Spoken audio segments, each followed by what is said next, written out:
O dialogador é mais uma pessoa que estava sendo influenciada pela espiritualidade superior, que estava orando, que estava se harmonizando dentro do grupo mediúnico. Ele vai receber intuições da espiritualidade.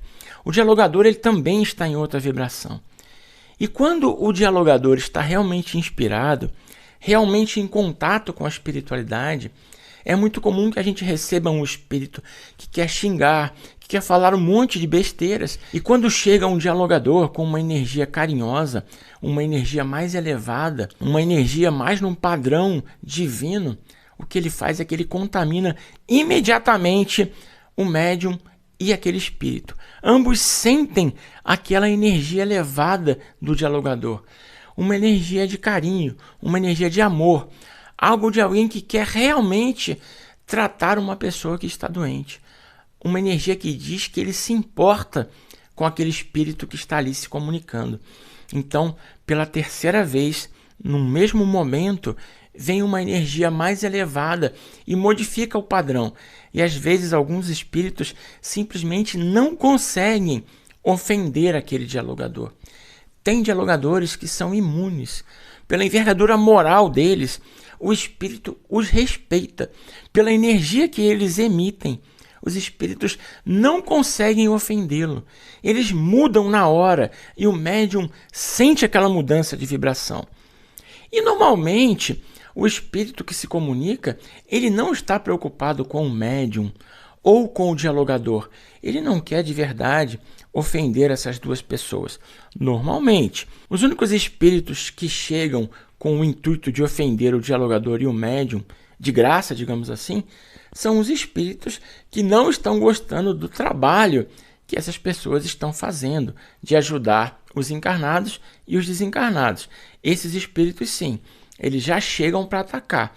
Mas mesmo esses espíritos, eles não conseguem se manter xingando ou se manter com uma energia ruim quando o médium e principalmente o dialogador vem com uma energia superior, com uma energia de amor. Isso acaba influenciando, impedindo que ele faça uma oposição muito agressiva. Então, nesse momento, o espírito também se sente tentado a mudar o comportamento dele. E aí a espiritualidade já está agindo no médium, no dialogador e no espírito.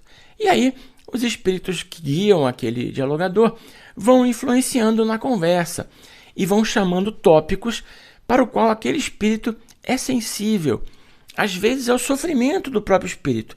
O corpo espiritual dele está todo ferrado. Às vezes ele está vivendo uma situação muito desgastante e não aguenta mais.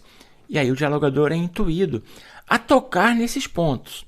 Se o dialogador não estiver sintonizado com a espiritualidade, estiver pensando em outras coisas, estiver achando que já tem a manha do diálogo, que já sabe como fazer o diálogo, isso aí pode dar bem errado.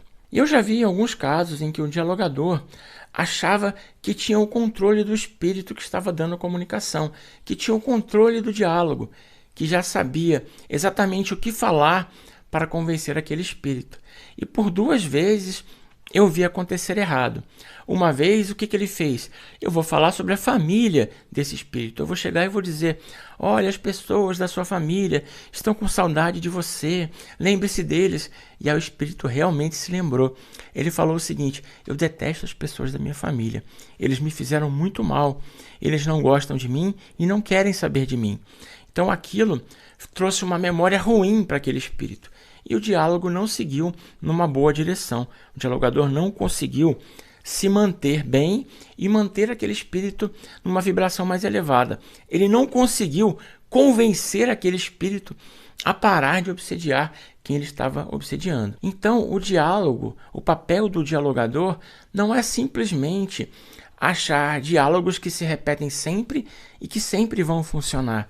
Não é assim que a coisa anda. Às vezes, o que funciona com um espírito não funciona com outro espírito. É extremamente necessário que o dialogador esteja sintonizado com as entidades superiores, com os espíritos elevados, para que possa ser intuído sobre o que precisa ser dito.